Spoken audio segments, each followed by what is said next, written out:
इंशाल्लाह आपको जो है तो प्रूफ के साथ में बताएंगे कि किस तरीके से जो है तो इसके अंदर प्रॉब्लम आया था, नज़दीक लेके आइए कैमरा इंशाल्लाह।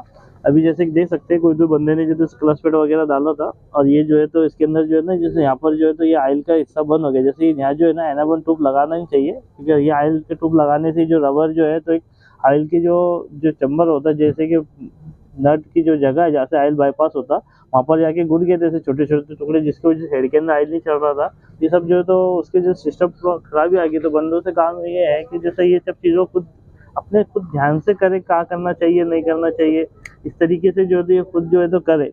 और मैं कोई टेक्नरों के खिलाफ नहीं, मैकेनिकों के। जब से मैं वीडियो बना के डाल रहा हूँ तो मुझे जो है तो बहुत सारे जो लोग है ना मैकेनिक परेशान कर रहे हैं। आज अच्छे लोग तो मुझे खुश हो रहे हैं कि नज़ीर भाई आप बहुत बेहतरीन वीडियो डालते रहिए, लेकिन कुछ टेक्नर जो तो परेशान हो रहे हैं। तो भाई मेरा ये बोलना, मैं मेरे लेवल पे काम कर रहा हूँ, आप अपने लेवल पे काम करो। जो छोटी छोटी प्रॉब्लम आ रही है मेरा काम है बताना चाहिए, ताकि अपने टेक्नर को भी जो